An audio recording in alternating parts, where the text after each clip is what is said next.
Welcome to my little space where heart and hook stitch up a place where we can together make a refuge safe for all our sake.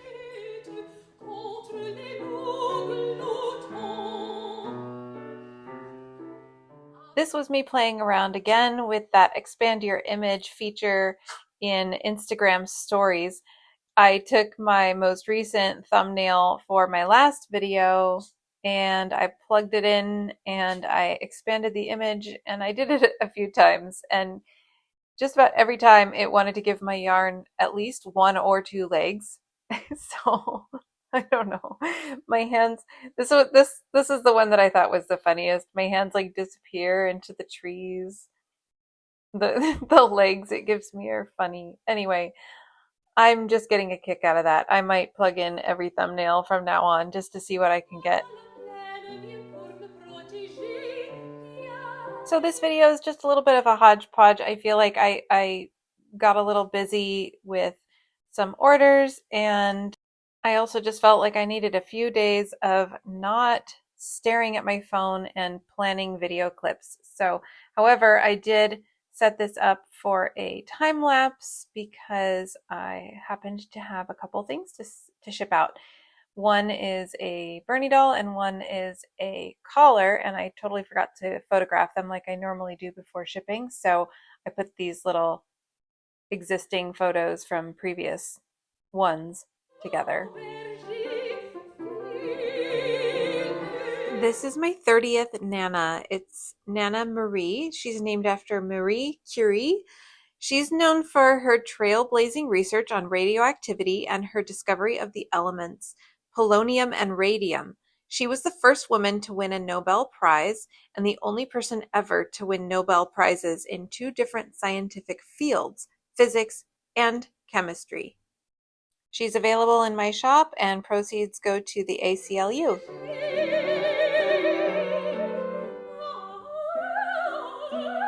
Check out this gorgeous material that I'm making for this shrug. These little bits here are called crown stitch, which I'd never heard of before, and they are kind of painstaking because you have to insert a hook 4 times back through all the loops of a puff stitch. So you see all those stitches within a stitch, but this is how this variegated yarn is working up, and it's super pretty. I just need to do 2 more rows, I think, and then typically shrugs are very, very easy to make. It's just a rectangle that then you stitch together a particular way and then maybe give it a border. So that's what this is, and I'll link to the pattern in the description box.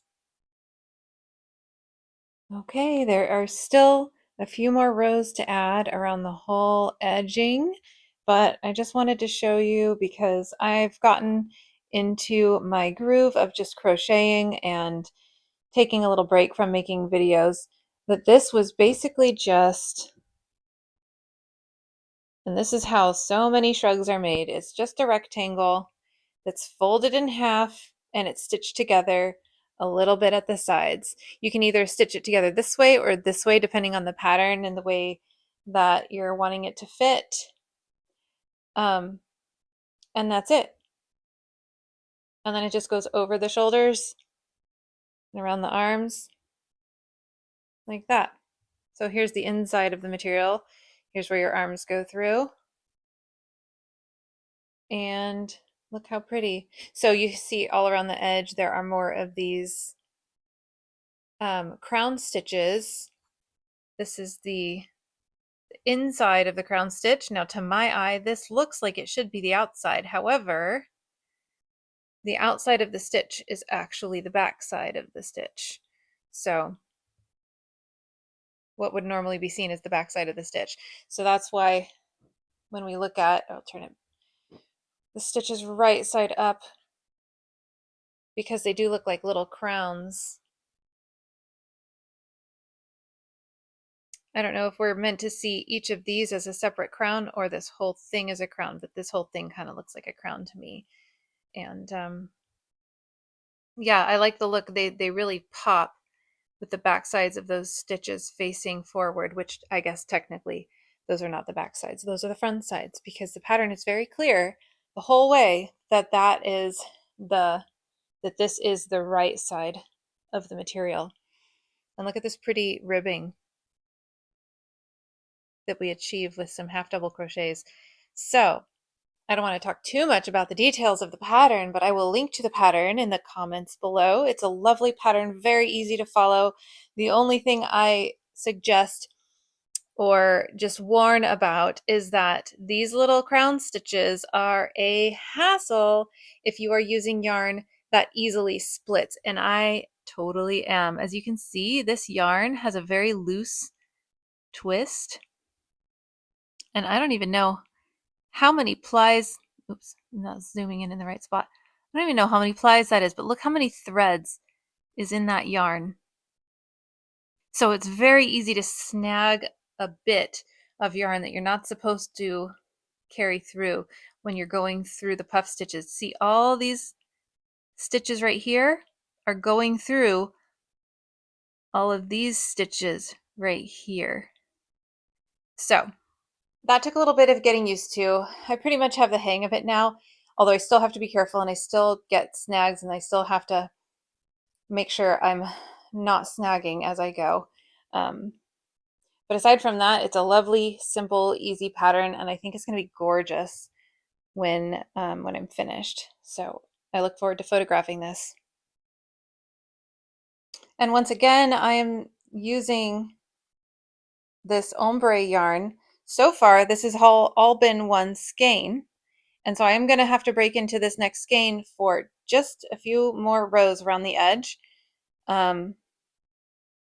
And it looks like I'll be switching back up to the purple for right around the edge, which is good because the original was in purple. And so I was hoping to get a good amount of purple in this. This is Loops and Threads Soft Ombre polyester blend from Michaels. I am not affiliated, but I basically got this yarn for free when I signed up for the credit card that I did from Michaels when I got the framing job that I did for that cross stitch. So I was able to get, like, I don't remember, $30 of free store credit basically. So, and the yarn was on sale on top of that. So I got several skeins basically for free. And yeah, so I was very happy. I just chose some pretty colors and this happens to be one of them, and my customer liked it for this job. So perfect, perfect. I realize I didn't say the name of the maker who created this pattern. It's by Journey Channel Designs. And like I said, I'll put the link for the pattern in the description box. I made this to be a size extra large according to the instructions in the pattern. And as you can see, it just looks lovely on me at this slightly oversized fit. Anyway, it does want to slip off my shoulders, but it's okay. You can keep pulling it back up if you want to have it oversized like I do here. Otherwise, if I was making it for myself, I'd probably make more like a medium. I did this slow motion video with the camera going horizontal just for this video, and I totally forgot to take my microphone off because I used it to do my intro and my outro for this video. But normally I record this way to make reels. That's just been my habit. So I thought I'd show you the rest of the photo shoot here. I will definitely make a listing in my shop for this as a made to order item because I'd love to make more. It's so pretty.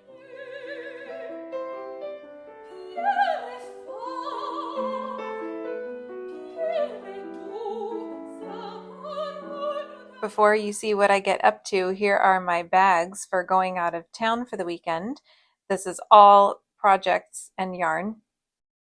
I got an order for a Kamala doll and a Justice Katanji Brown Jackson doll, and I don't have either of those already made. So I made them each start to finish, no batch making this time. Here I'll show you how I stitch the hair on.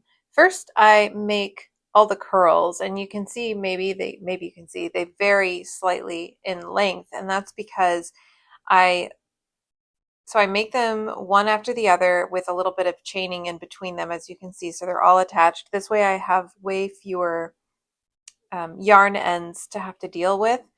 And I start with a long strand for sewing before my first curl that I make. And the wig cap that I stitched onto the head has a spiral. Crochet makes spirals, or at least with amigurumi dolls and such. So I start at the center, and I have my own little formula of how many stitches along I stitch one of these into, and I just go around the spiraling around on outward with these curls, and I just loop the yarn over the little bit of chain in between each curl to snug it down into the head. And so yeah, and just around and around we go.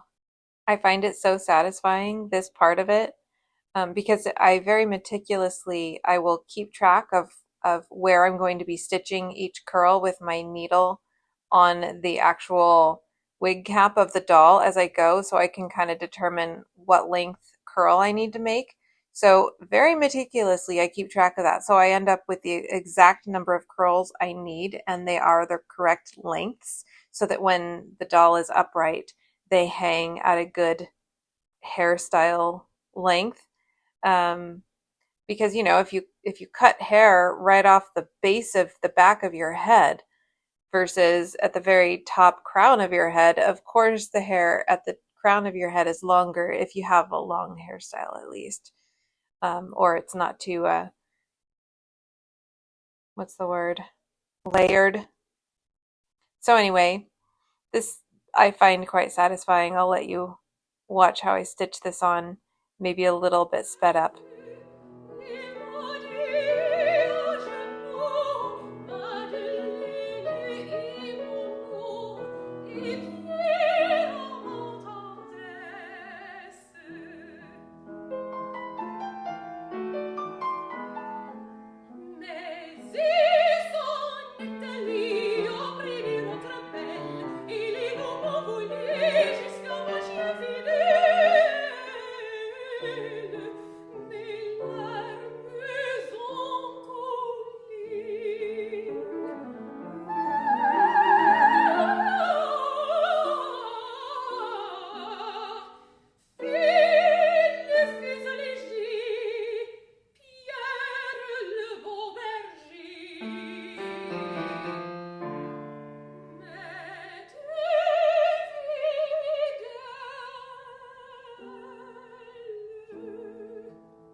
Okay, doesn't that look so good?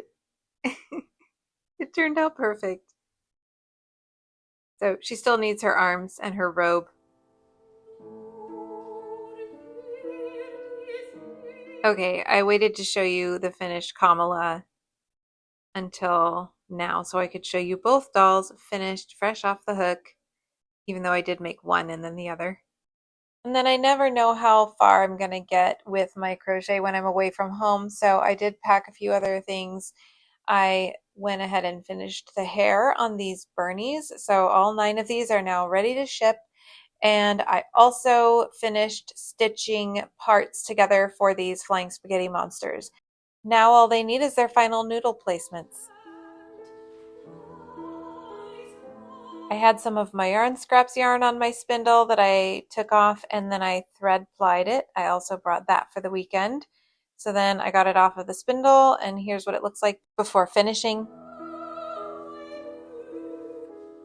By the time I got back home, I had ended up with another order for a tongue-tied mouth puppet. So I pulled out mouth puppet parts and I finished one off as a tongue-tied mouth puppet. And I went ahead and decided to ship today, even though none of these actually have to ship today according to my times that I put into the Etsy platform. I have to give sort of an estimated ship time, and I never know exactly how many orders I'm going to have. So I guess on the conservative side, I give myself some wiggle room, some extra time. So, but I still like to ship as soon as I can. So within reason, if I've just shipped like 1 or 2 days before and something doesn't need to ship for a couple weeks, I'll wait for maybe a couple days just to see if I get any other orders so I can combine the shipping trips. And okay, I have to say this. Look at my tape. I'm pulling off these little skinny pieces. If anybody gets a package from me during this time that I'm still working on this tape, I sent my son to school with the roll of tape from this dispenser, and I told him, no, just stick it in your backpack. You can take it like that without the dispenser. I didn't know that it would leave a whole bunch of little dings on the sides of the roll. So every time I pull the tape, it's tearing off to the side. So I have to keep pulling off a new starter. And it's like these long, skinny, narrow triangles of tape. But you know what? It's tape and it works. Since we're doing shipping right now, I may as well tell you how I'm feeling right now about what's going on in Los Angeles. I'm in California, and Los Angeles was my hometown as a child and later as an adult. So a couple times in my life, I've had LA as my hometown. And yeah, I came across this political cartoon that is just an outline of our country, but um, it's made to look like it's giving the Sieg Heil with a MAGA hat on, and then there's like a thin outline of California where it just says inside of California it says "fuck that," and that's basically how I feel right now. I don't know if I can consider myself American anymore. I'm definitely Californian. I'm a proud Californian. Um, I love this state and I love LA. So I'm quite sad about what's happening. I feel like the people are being instigated, and amazingly, they are staying peaceful, except for just a couple here and there, which of course are going to be capitalized on and pointed at as if it's the reason why Trump needs to send in troops. But yeah, it's crazy out there. I urge everybody to stay safe and to protest peacefully. I just wanted to say I'm quite excited and pleased and grateful to have 4 items to ship out today to 3 different customers. So thank you for shopping with me. It's a little bit scary when you're a handmade craftsperson, artist, seller during a time of potential economic collapse in your country. So there's a lot of craziness going on. I'm grateful for my customers. I'm back at it again with my next Nana. This is going to be named after Alan Turing. So I'll tell you just a little bit about him. I'll put a link to this article that I found on pbs.org in the description box below, but I'll quote from that article now. An English mathematician, logician, and cryptographer, Alan Turing was responsible for breaking the Nazi Enigma code during World War II. His work gave the Allies the edge they needed to win the war in Europe and led to the creation of the computer. On the PBS NewsHour tonight, Jeffrey Brown interviews Benedict Cumberbatch about his role as Turing in The Imitation Game. Turing took his own life in 1954, 2 years after being outed as gay. Homosexuality was still a crime in Great Britain at the time, and Turing was convicted of "indecency" in quotes. He died from eating an apple laced with cyanide. He was only 41 years old. At the time of his death, the public had no idea what he had contributed to the war effort. 60 years later, Queen Elizabeth II officially pardoned Turing. So that's where the quote ends. But basically, in this day and age, with fascism really rearing its ugly head in our country, and this also happens to be Pride Month right now, I thought a good person to name my next Nana after was him. So that's what I'm working on right now.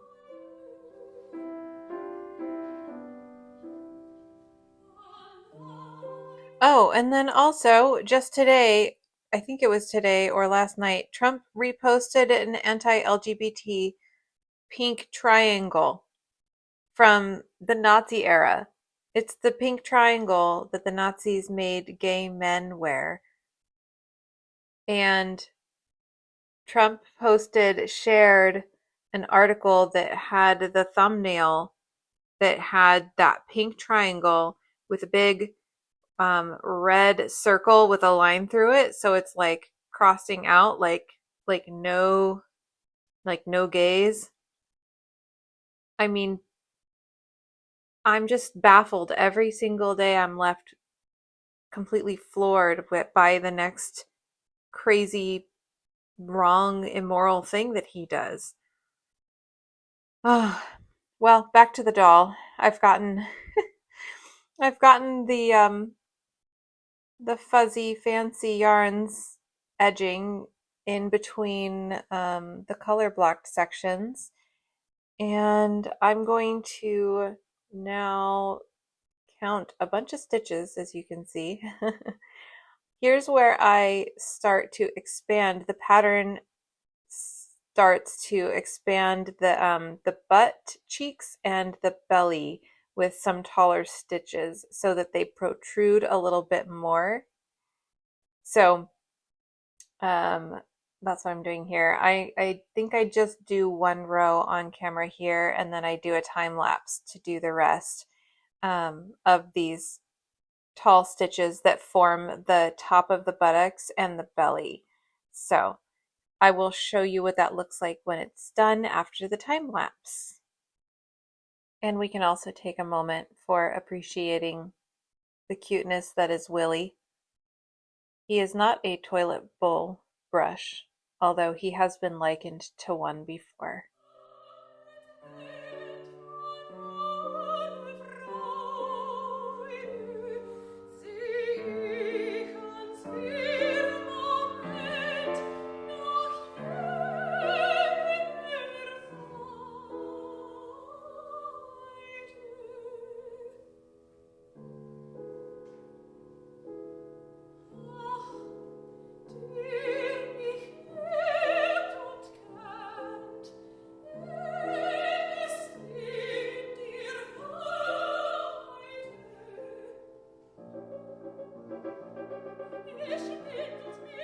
So the previous video I did speed up to I think 3 times the speed. I wish I could crochet as fast as this time lapse goes though, because this is like 4 more rows as opposed to the 1 row that took me like 10 minutes in real time.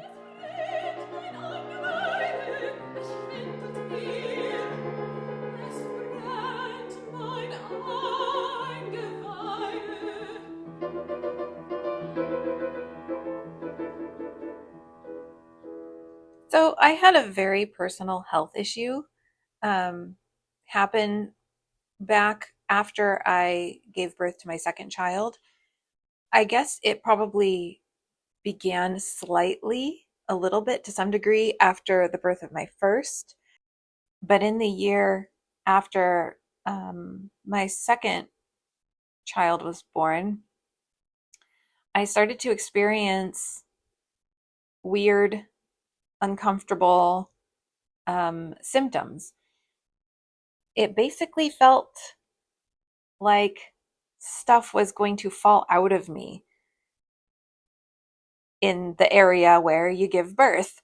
And So I saw my doctor, and um, I got recommended over to a surgeon who explained to me all about what it was that I had. And it's called pelvic organ prolapse. I'm open to sharing about this because, I don't care about the stigma around health concerns and women's health. And if my story can help anybody else to not feel so alone if they are experiencing something like this, then I'd like to share about it. Also, because I ended up having a negative circumstance in the hospital after the surgery that could have been avoided. So, essentially, what pelvic organ prolapse is it can be one or two or three of the following organs slipping out of place and protruding into the vaginal canal. And the reason this happens is because um, the the muscles, the pelvic floor muscles, if they get weakened or damaged for whatever reason, that's what holds everything up into place, and that's what holds the structure of the vaginal canal. And if those muscles are shot, then organs can slide through and begin to protrude. You even have like horrible worst case scenarios where the uterus all the way like falls out of the body. I did not have that, fortunately. But I had prolapse of all three organs. The organs that we're talking about are the uterus, the bladder, and the rectum. And yeah, so I consulted with. This was about a year when my second child was about a year old, about a year after my second childbirth.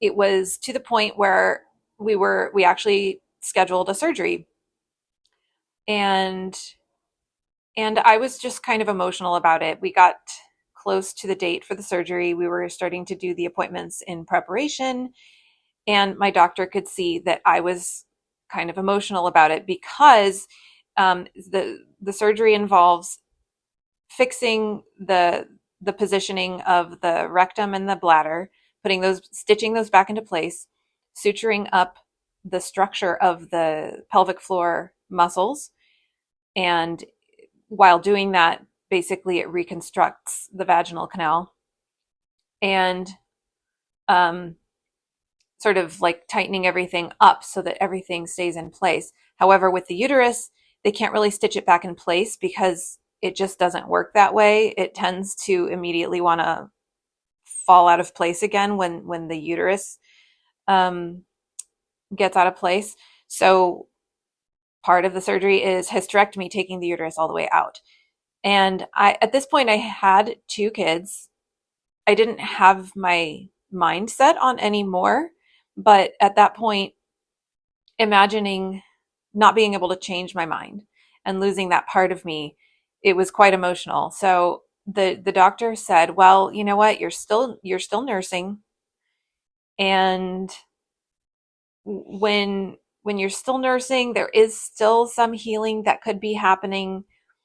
If you're not feeling like this is a terrible situation to deal with, basically the symptoms that I was having, which is just sort of feeling like everything is sort of out of place and falling down.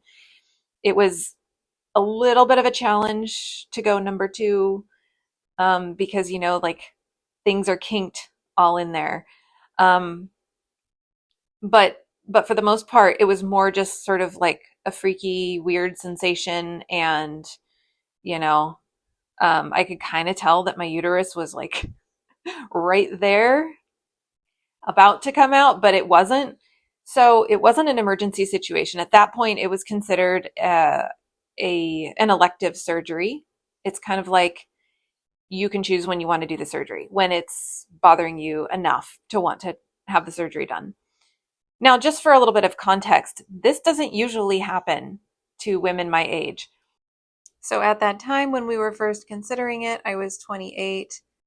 And according to my doctor, I remember her saying that usually this is a condition that elderly women will get, and typically women who had like factory or warehouse jobs where they had to do a lot of heavy lifting for a long period of time, because that would, I guess, wear out their pelvic floor muscles, which actually it makes me look at women who are doing lots of heavy lifting in the gym, and it makes me wonder if they're gonna, you know, increase their chances of having pelvic organ prolapse like I did in their future.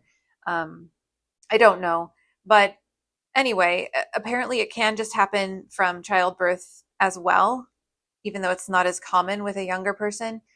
And truthfully, I do think that because both of my babies, I had the same midwife for both of my babies, and this was with Kaiser Permanente. Um, I pushed them out so fast. They came out in like 3 or 4 pushes each. However, I know because the people that were in the room with me witnessing it said that the midwife seemed to be pulling pretty hard on both of the babies as I was giving birth. So I don't know if they were kind of like forced out faster than what my body and muscles were prepared for in those moments. But regardless, I ended up with this condition. And so I ended up going back and rescheduling the surgery a year later because it got to the point where not only was it uncomfortable all the time, but I had to be drinking a laxative like about every week in order to just go to the bathroom, because things were kinked. I had to use that assistance, and my body just wasn't functioning properly. So I did. I went and got my surgery, but then I'll read you the post that I made 11 years ago when I was in the hospital just after surgery. So this is from June 5th, 2014.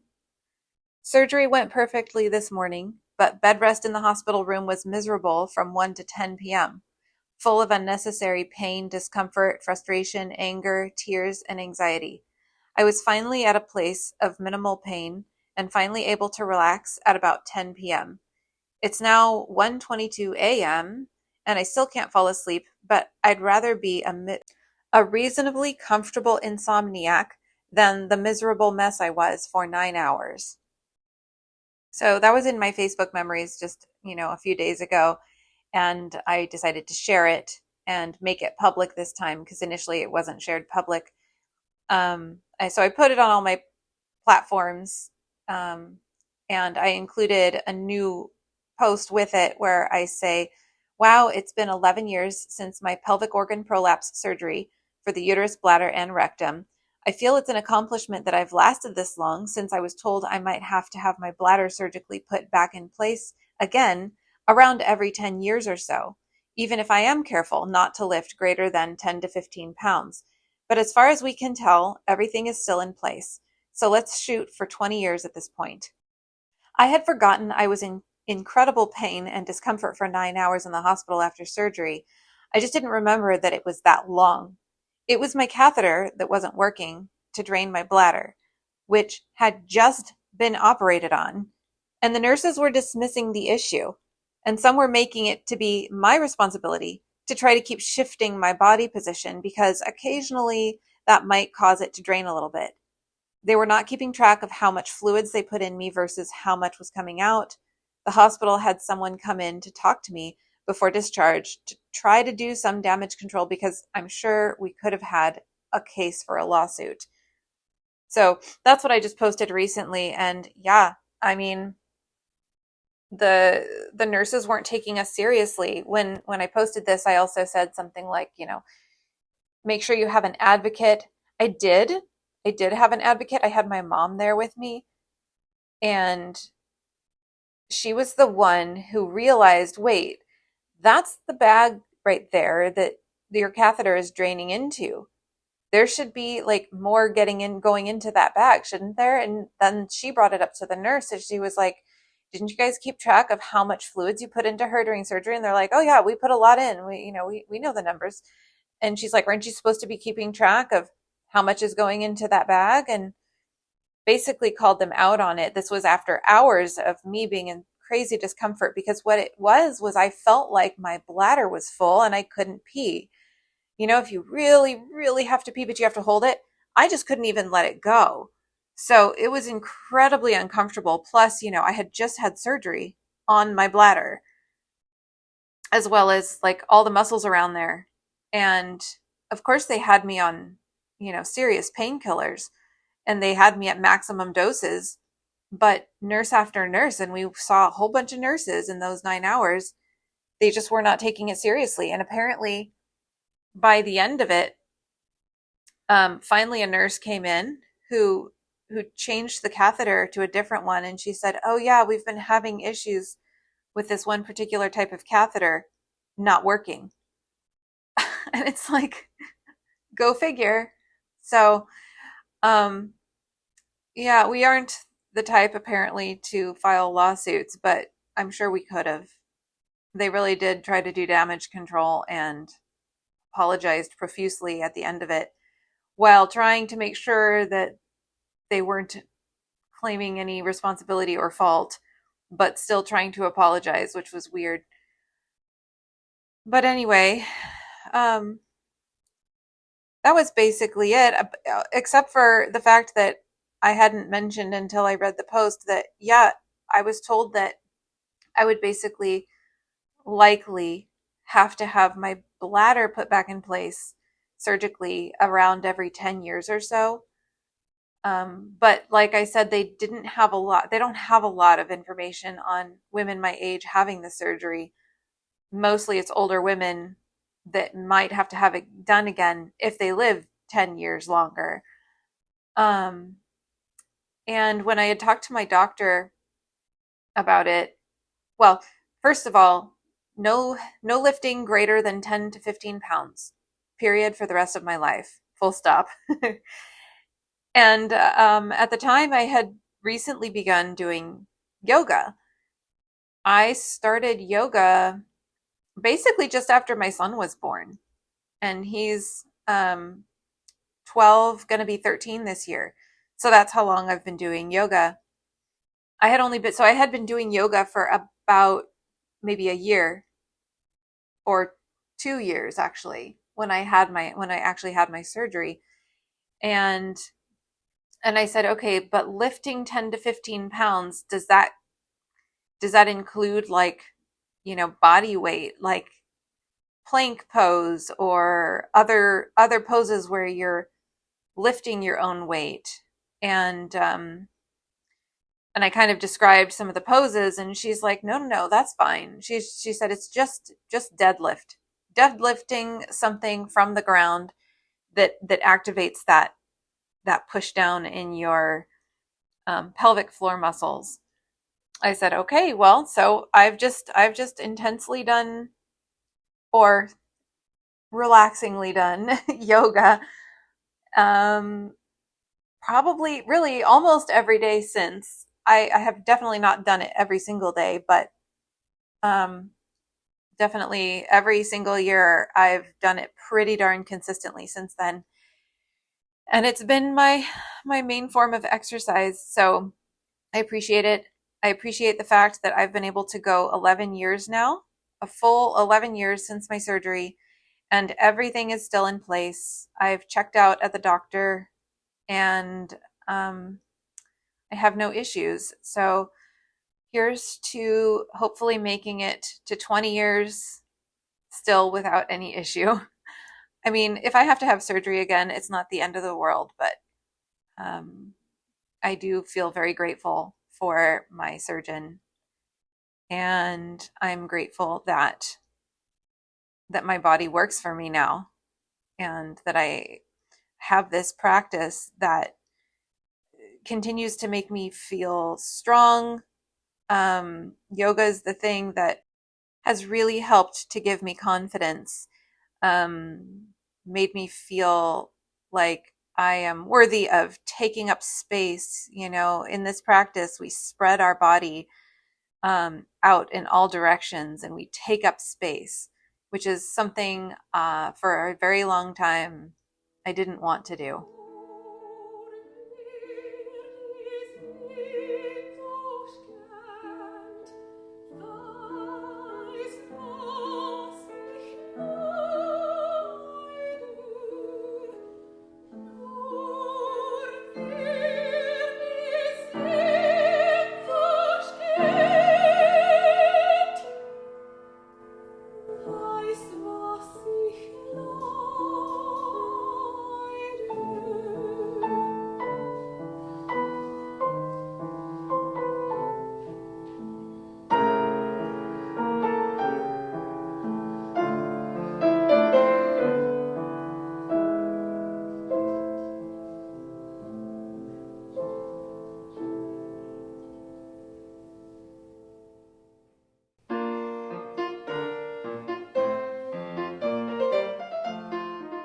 Crochet hooks and colors bright, crafting wonders day and night.